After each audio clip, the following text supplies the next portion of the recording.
By the way, they moved draft picks there with the Dolphins to select Trey Lance in that draft. And the Dolphins right now have a ton of question marks, trying to rebound after that Week 1 loss, an embarrassing loss, 33-8 to the Colts. From what are you hearing, like, how bad is it in Miami right now?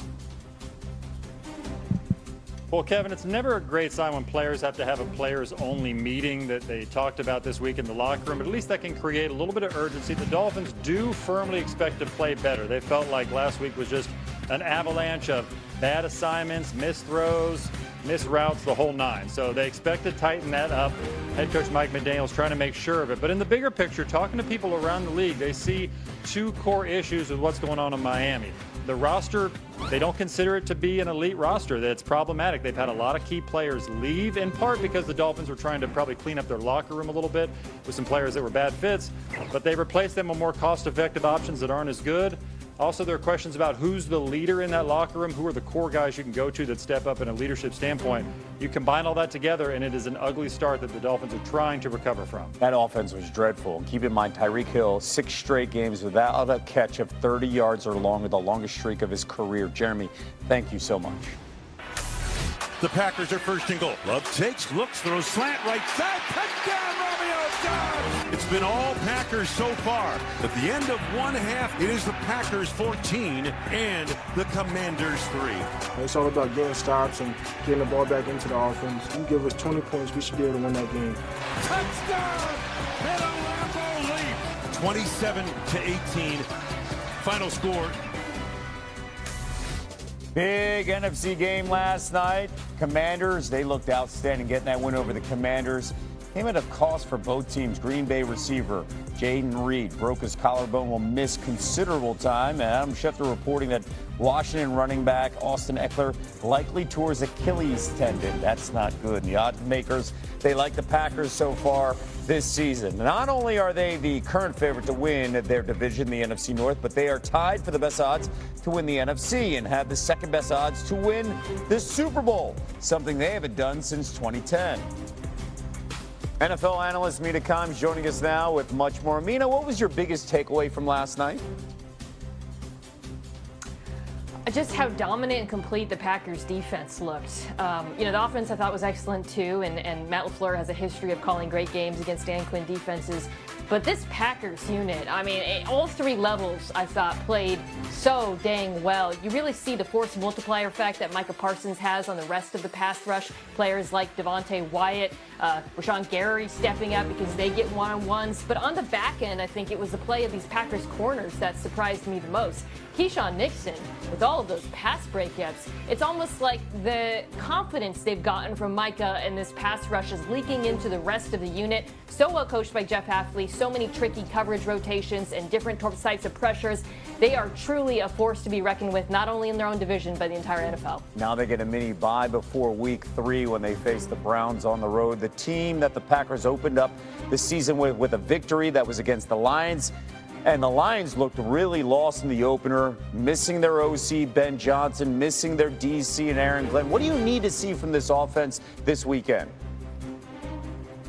Well, I think it's helpful now to have seen the Packers defense against another playoff team to put that Week 1 performance in perspective a little bit. This is the great part about the early part of the season, or the confusing part. But you still want to see them run the ball better, irrespective of how good the Green Bay is on the ground. The Lions' rushing attack Week 1 averaged less than 1.5 yards before contact per carry. That would have been their worst performance last year by a large margin. They're just not getting the same push that they did last season. The interior of the offensive line is different. I think that's responsible for some of it. But you wanted some creativity in that ground game to try to unlock Jahmyr Gibbs. And through that unlocking and the run game being better, getting you into third and manageable so that the passing game isn't under so much pressure. Detroit is a 6.5-point favorite at the moment against Ben Johnson and the Bears. Mina Kimes coming back to set the table for the rest of the week. Ladd McConkey and the Chargers, they finish up Week 2, the slate against the Raiders. Second half of our Monday Night Football doubleheader on ESPN. Both teams 1-0 with head coaches having a history that dates back to their college coaching days. Pete Carroll was asked about his fondest memory about facing Jim Harbaugh earlier this week. Listen to this. I remember Jim, no, I have no fond memories. I'm not going to go there. They're great games. They've been great games. That's all. Learned a lot from him just watching him, but he's also always been on the other side. When I was a player, he was a defensive coordinator, or head coach somewhere, and then when I was coaching, we were trying to gouge each other's eyes out. You know, I mean, it's like in the competitive spirit of that. But yeah, it's competition at the highest level. I mean, that's what he's all about. They were respectful. I would think they'd be great teammates, but they're adversaries. Chargers star wide receiver Ladd McConkey joining us now on SportsCenter. You got a taste of the rivalry with the Raiders last season with a pair of wins. Now you add Pete Carroll to the mix with his history with Jim Harbaugh at USC and Stanford. How would you describe the intensity of Chargers-Raiders, Ladd? Man, I've got to experience it for 1 year, and I think we got a good taste of it last year. You know, we were battling with them. It was a tough game, both games. So I expect nothing less. And then obviously that little piece with Coach Harbaugh and Pete Carroll, you can tell they're both ultimate competitors. So it'll be a fun one. Yeah, and on the other sidelines of this game is your former Georgia teammate, Brock Bowers. He set records for tight ends as a Raiders rookie. What makes Brock so successful? You saw him play back in the day. Yeah, he's a stud. Not many tight ends, not many people can do what he does on the football field. So, I'm super excited to meet up with him. But while we're out on the field, I don't want any part of it. And by the way, both you guys are going to be rooting for the Bulldogs of Georgia tomorrow in Knoxville when they face Tennessee. Gunnar Stockton was in the quarterback room. When you were in Athens, give us a scouting report on Gunnar. Yeah, Gunner's just a great dude, and he's super competitive. I actually played him in high school, and I hate to say it, but I'm 0-2 against him. So, yeah. But no, he's going to lead those guys, and they're going to be ready. I know Coach Mark's going to have them ready, and I'm excited to see it. Hopefully we get to, watch a little bit of it, catch the back end. So, super excited. What makes him a good quarterback? He can do a little bit of everything. He's true dual threat. You see him make plays with his legs, make off-balance throws, and then guys just rally behind him. Like, he's just a leader.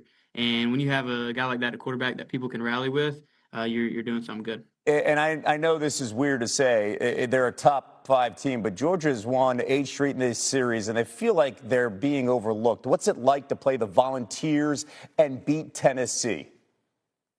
It's a great feeling.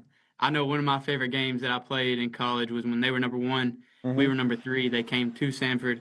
That was honestly one of the loudest I'd ever heard our stadiums. And we put it on them pretty good. So. Yeah, you had a nice game in that one. And I was a Tennessee fan, you know that. Yeah, absolutely. Not anymore. Not anymore. You weren't a heralded 5-star kid out of high school. Kirby Smart in Georgia, they were the first Power 5 school to offer you a scholarship. After watching you play basketball, you've heard all the labels about being undersized back in high school, back in college, yet you caught 82 balls in your rookie season in the NFL. You set an NFL record for most receiving yards by a rookie in a single playoff game. What has been the driving force to your success, Ladd? I just always believed in myself and known what I could do. So I just want to go out there and honestly just be the best for the guys around me. It's like I obviously don't want to let myself down, let my coaches down, but when I'm on the field, I don't want to let my teammates down. So